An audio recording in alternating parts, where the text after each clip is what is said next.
Irmãos, Salmo de número 13.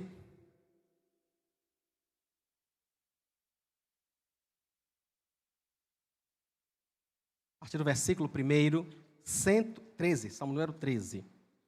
A partir do versículo 1.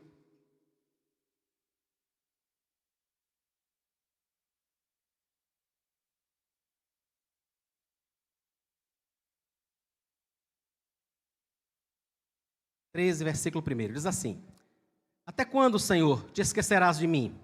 Será para sempre? Até quando esconderás de mim o teu rosto?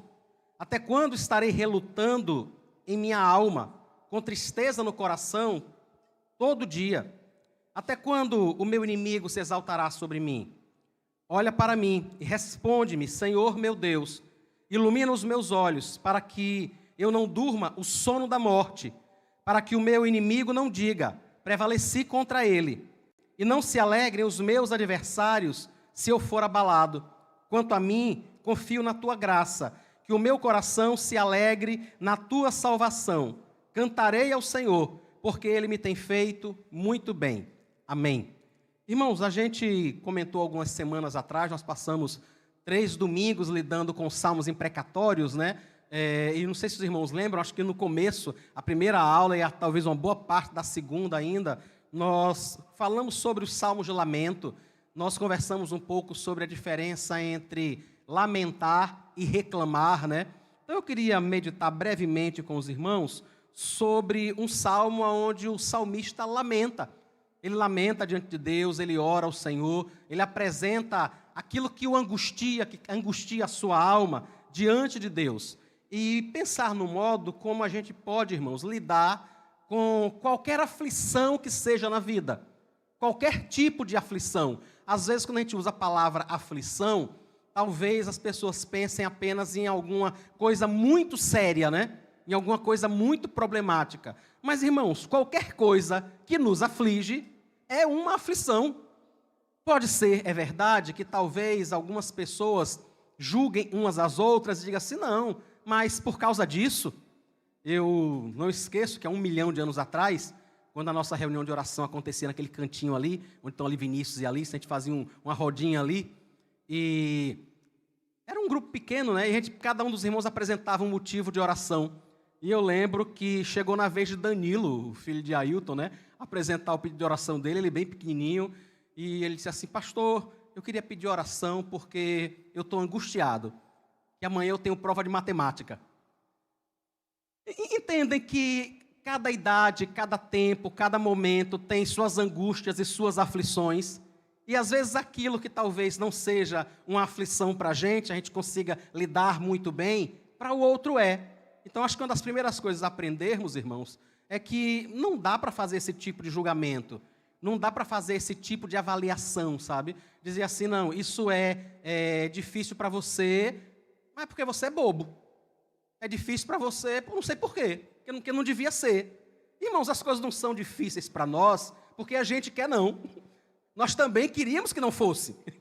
A gente não queria que fosse assim. Mas algumas são. Algumas coisas que talvez para você seja muito fácil de lidar. Talvez alguém lhe diga alguma coisa e você simplesmente não se importa. Isso não quer dizer nada para você. Talvez para outra pessoa queira dizer. Talvez para outra pessoa isso signifique alguma coisa. Então a gente precisa, antes de tudo, entender isso, o modo como as pessoas sofrem e são afligidas e passam por situações difíceis, varia mesmo de pessoa para pessoa, e nós precisamos ter sensibilidade, cuidado, respeito com isso. Se não conseguirmos nos colocar ao lado, né? Se não conseguirmos ter empatia suficiente para estar com essa pessoa, no mínimo ficar calado. Né? No mínimo ficar na nossa, entender que aquilo para ele é algo que o aflige e que nós não percebemos assim, nós não entendemos assim, a gente nem sequer consegue compreender porque é que ele está sofrendo por esse tipo de coisa. Mas ele está.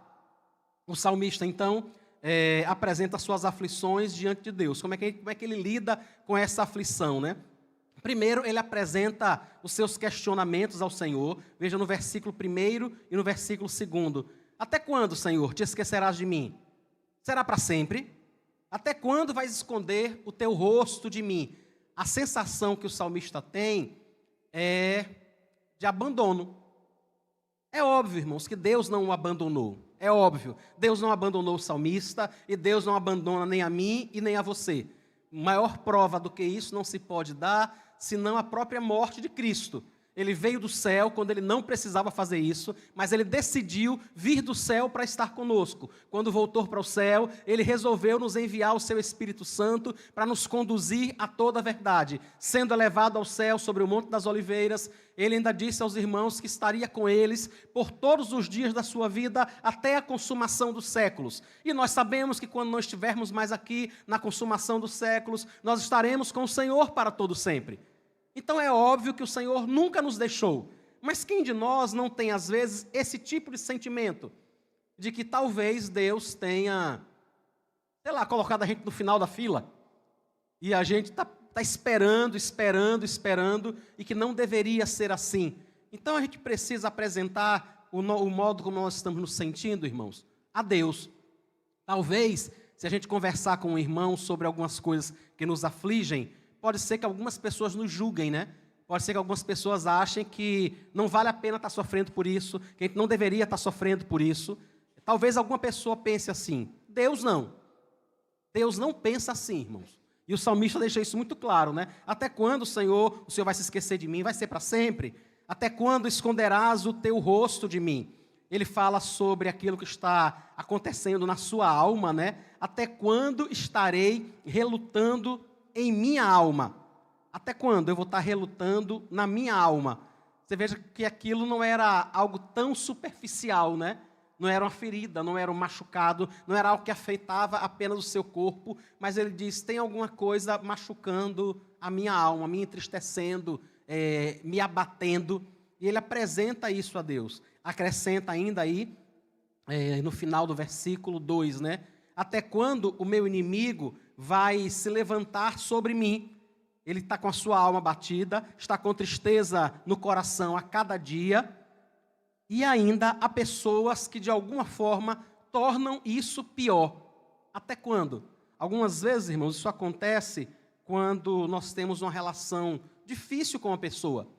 Às vezes há pessoas que estão próximas a nós e que nós não podemos fazer nada para mudar isso.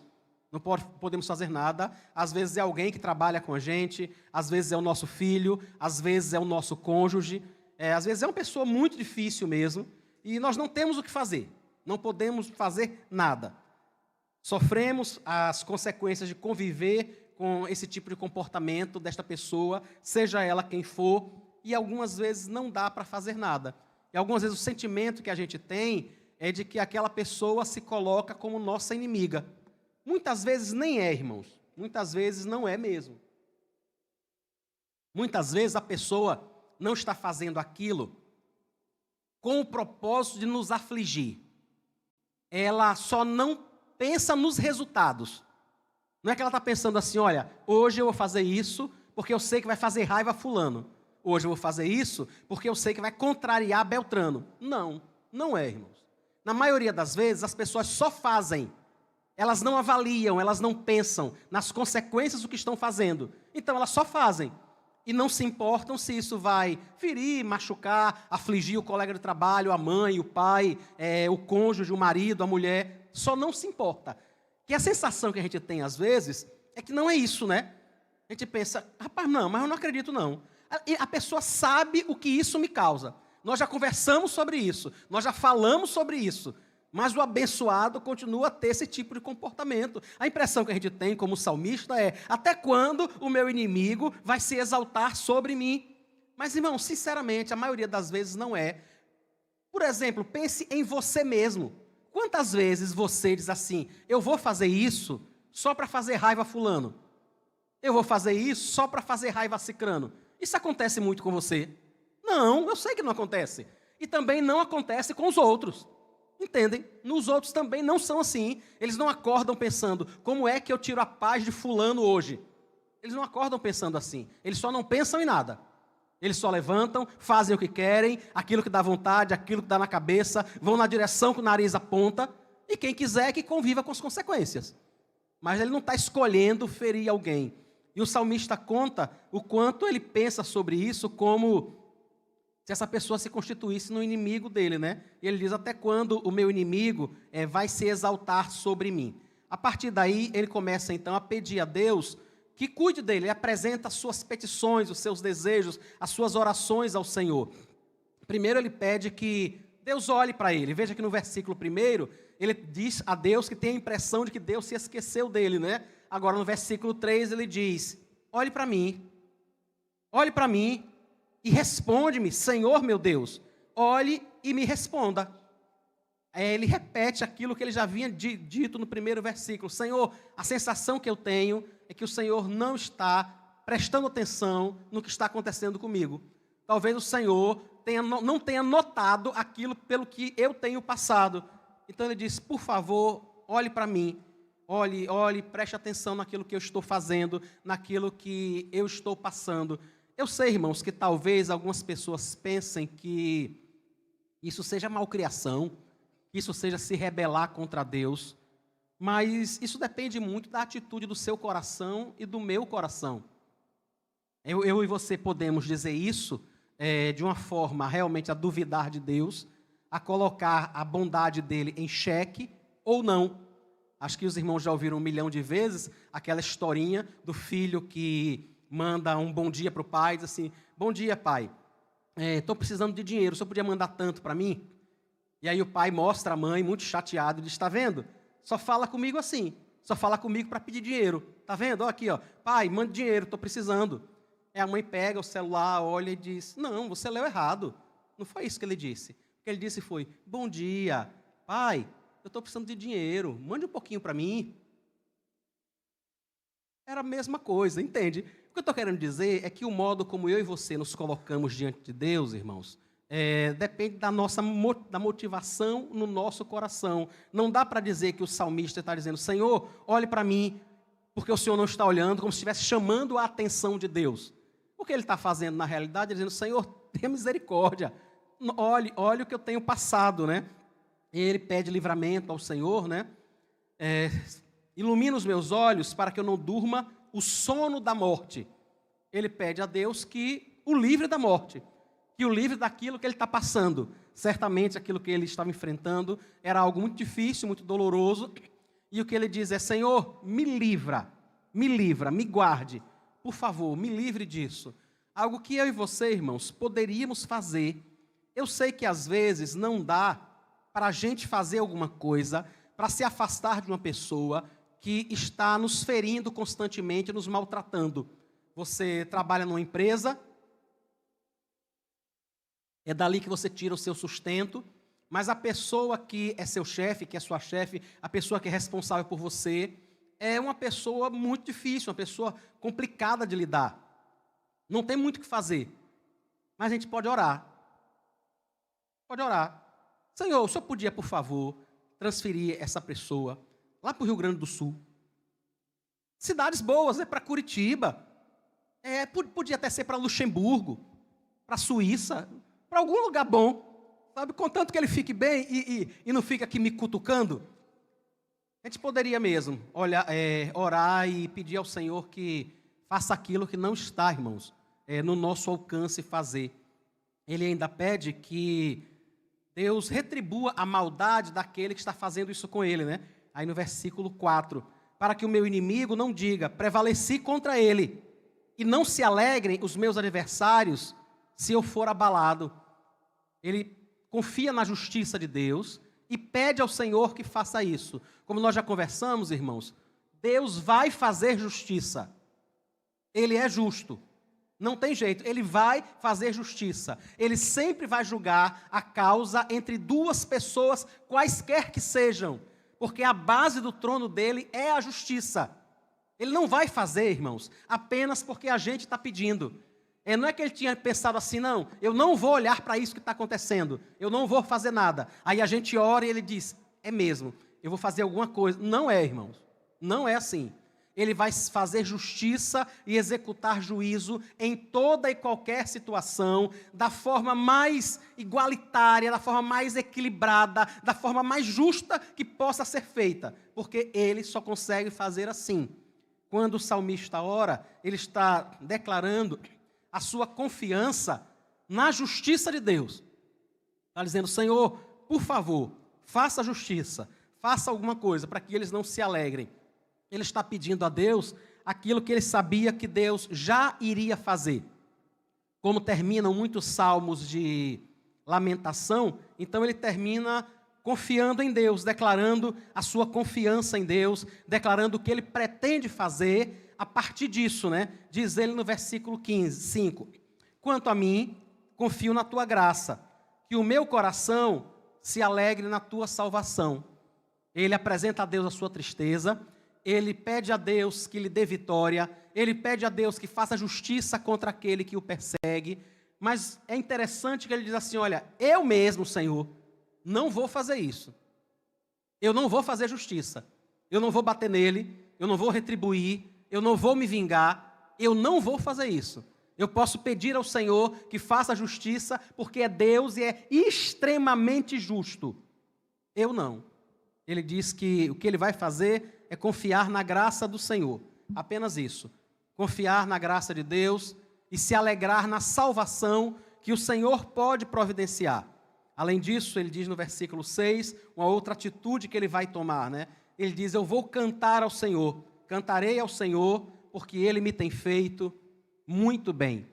Independente, irmãos, do que está acontecendo, ele tem confiança na bondade de Deus. Ele confia na justiça de Deus, e por isso ele pede ao Senhor que faça justiça, e ele confia na bondade do Senhor, que inclusive está conduzindo aquilo que ele está passando.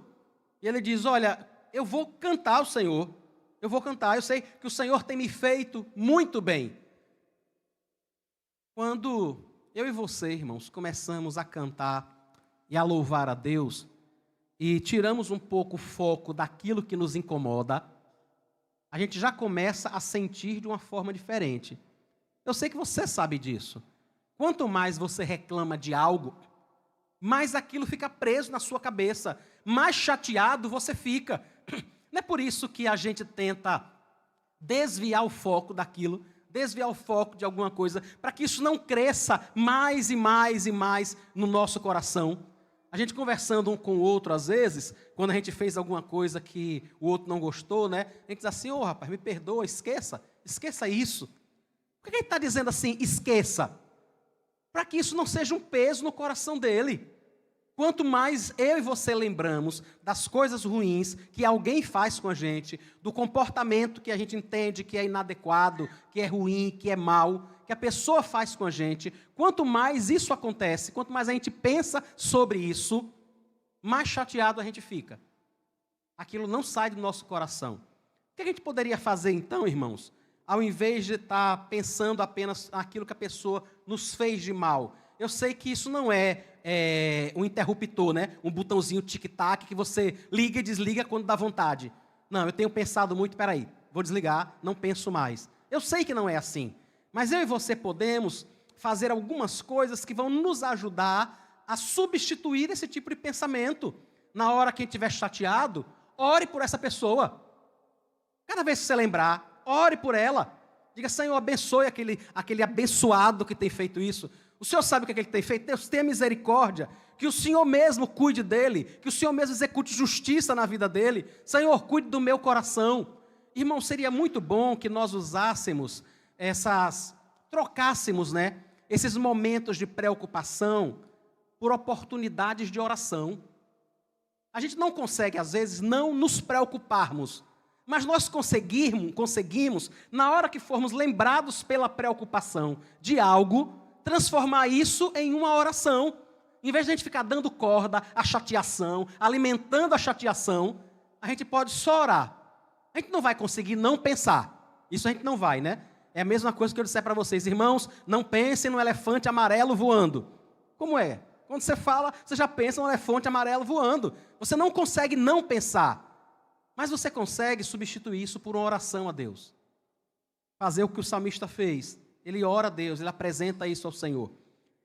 São apenas, irmãos, algumas orientações bíblicas de como nós lidarmos com as situações difíceis na nossa vida, com as provas, com as situações que nós passamos. Vamos orar. Senhor Deus, eu quero bendizer o teu santo nome, te agradecer, te louvar pela tua palavra, louvar ao Senhor pela tua orientação. Muito obrigado, Deus, muito obrigado.